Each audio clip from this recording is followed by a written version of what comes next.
Hey there, welcome back or welcome if you're new. If you've ever looked around your home and thought, okay, why do I own 5 water bottles, 17 mismatched food containers, and a drawer full of cords I'm afraid to throw out? Yeah, same. I used to think I just needed more bins, or better shelves, or one magical Saturday to finally get organized. But it turns out the real problem wasn't storage. It was that I was holding on to way too many things I didn't actually use, or even like. And when your home is full of stuff you don't need, it doesn't just take up space, it starts taking little bites out of your time, your energy, your peace of mind. So today I'm walking you through 7 things you probably don't need to keep, even though most of us do. These are the sneaky items that quietly clutter up your space and your brain without you realizing it. Let's dive in, and fair warning, the first one lives in your kitchen, and it's probably driving you nuts.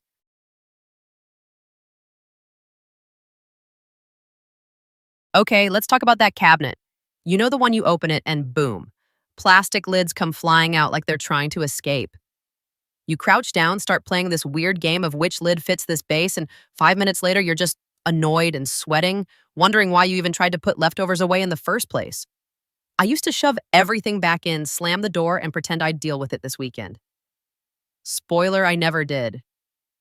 Here's what finally helped me. I gave myself 15 minutes, literally set a timer on my phone, and pulled every single container and lid out onto the floor. It looked like a plastic yard sale. Then I matched what I could. No match, it went in the goodbye forever pile. Cracked ones, stained ones, weird shapes that never stacked right out, they went.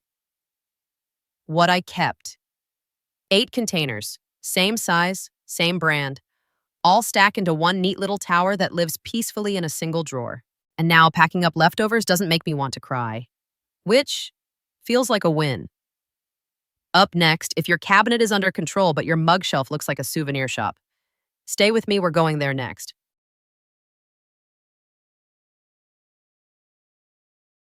Next up, and this one is a classic. Let's talk about mugs. Tell me if this sounds familiar. You open the cabinet to grab your favorite mug, the one that fits just right in your hand. But you have to move past the one from that work conference in 2016, the giant novelty one you can't actually drink from, and the world's best aunt. Mug from a niece you love but haven't seen since Easter. Here's the truth: you probably only use 1 or 2 mugs on repeat. But somehow, we all end up with a collection like we're running a small cafe. So here's what I did: I counted how many mugs we actually need. 2 people in the house. 6 mugs. That's it, and honestly, 4 would have been fine. I kept the ones we reach for every day, plus 1 or 2 that spark joy. Marie Kondo would be proud.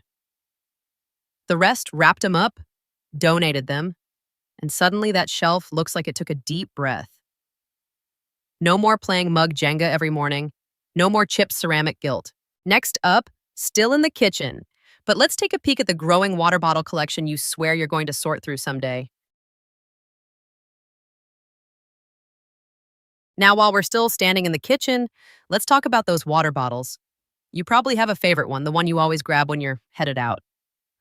But somehow, the shelf is full of tall ones, short ones, leaky ones, promo ones, ones with missing straws, and a couple that smell just slightly off, no matter how many times you wash them. Honestly, unless you're running a marathon next week, you probably don't need 12 options. Here's the reset that worked for me. I picked my top 2 bottles, the ones I actually use, and let the rest go. Recycled the ones that were gross, donated the ones in good shape. Then I grabbed a cheap plastic bin and stood the keepers upright inside. Boom, no more bottle avalanche every time I opened the cabinet. Real life win: I once found 7 bottles just in our car. Now we each have 2, one for home, one for the go bag. It's enough. It works. And best of all, no more yelling, "Where's my lid?" 5 minutes before we leave the house. Next up, let's move from kitchen clutter to the couch, because throw pillows deserve a whole conversation of their own. All right, let's leave the kitchen and head to the living room, specifically the couch. Tell me this: have you ever sat down on your own sofa and thought, why does it take more effort to get on this thing than it does to clean it? That's the throw pillow struggle. It starts with 1 or 2 cute ones. Then you see a seasonal set. Then there's a sale. And next thing you know, you're building a pillow fort just to sit and watch TV. Here's what helped me reclaim my couch and my patience. I picked 3 pillows. I actually loved ones that were cozy, matched the room, and didn't deflate like sad pancakes after one lean. Everything else, gone. The game changer. I stopped thinking of pillows as decorations and started treating them like furniture. If I have to toss 6 pillows on the floor every time I want to sit, they're not helping. Now, when I collapse on the couch at the end of the day, I actually can collapse. No rearranging required. Up next, we're sticking with everyday stress triggers and heading to the land under the sink where cleaning products go to multiply. Next stop, under the sink, or as I like to call it, the Bermuda Triangle of good intentions. You know the story. You buy a new cleaner that promises to cut grease effortlessly. You try it once, it smells weird. You hate it. But do you toss it? Nope. You shove it to the back and reach for the one you always use, while the rest slowly collect dust sticky caps and regret. Time for a clean sweep. Literally, take everything out, grab a small basket, one that fits in the cabinet without overflowing, and only put back your go-to essentials. One all-purpose spray, one for glass, maybe a floor cleaner if we're feeling fancy. If it hasn't been touched in 6 months and you forgot it existed, it's not helping you. What I did, I used to have 10 bottles crammed under there. I was always knocking them over, leaking stuff on the shelf liner. Now I have 3. They fit in one bin. I can pull the whole thing out when I clean, and nothing smells like lemon pine chemical storm anymore. Next up, let's talk about a different kind of clutter. The cords, remotes, and random tech bits that are quietly taking over your drawers. All right, deep breath. It's time to face the drawer. You know which one I mean.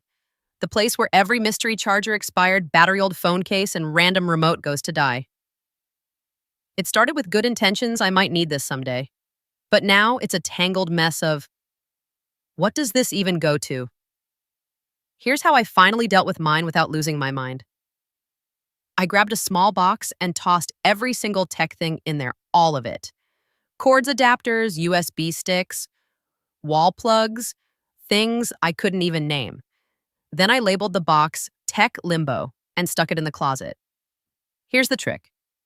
If I didn't go in that box for anything after 6 months, I gave myself permission to donate, recycle, or toss the whole thing. And spoiler, I didn't miss a single thing. Also, hot tip. You do not need 11 USB-C chargers unless you're charging a small army. Keep 2 or 3, wrap them neatly with hair ties or cord clips. It's the kind of small upgrade that makes your brain feel less scrambled. Next up, let's zoom out and talk about something bigger, like an entire room that might be eating up space you actually need. Yep, I'm looking at you, guest bedroom. Okay, let's talk about the room no one wants to talk about, the guest bedroom. Now, don't get me wrong, it's lovely to have space for visitors, but if that room is basically a very expensive laundry rack with a mattress under it, maybe it's time for a little reality check. Here's the question that changed it for me. How many nights a year does someone actually sleep in here? For us, it was maybe 3 or 4. The rest of the time, that bed was just holding unfolded laundry, random boxes, and that exercise bike I used twice, so I made the switch. We swapped the bulky bed for a fold-out sofa. Suddenly, I had room for a tiny desk, a yoga mat, and space to actually breathe.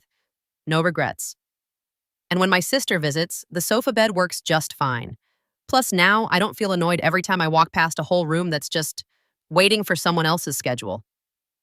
Listen, if you love having a full guest room and it makes you happy, keep it.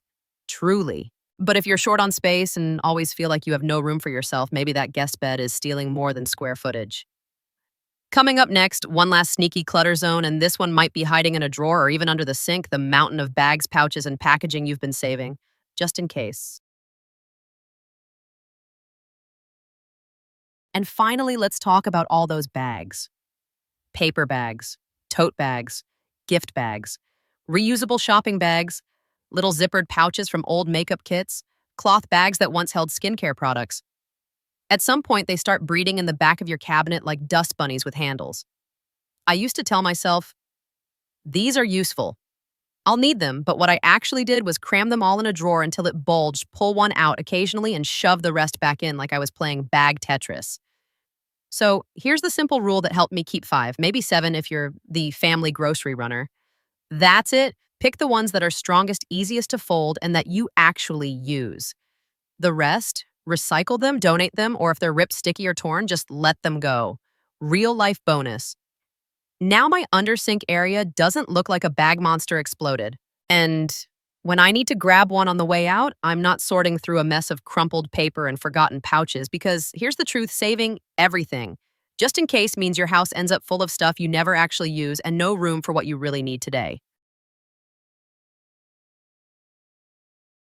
So that's 8 little things we often keep thinking they're no big deal. But the truth is, they quietly chip away at our space, our energy, and sometimes even our mood. And when you're already juggling 1,000 things, work, family, meals, mental load, you don't need one more drawer that makes you sigh every time you open it. Start with just one. One bag, one cabinet, one weird mystery cord you finally throw out. You don't have to do it all today. But every little bit you let go of is one less thing your brain has to manage. If you're wanting to keep this momentum going, I made another video that breaks down how I declutter one zone at a time, super manageable, no pressure, no perfection required. And hey, if this video helped you feel a little more seen, a little more sane, tap that like button, maybe subscribe. You deserve a home that feels like it's yours again.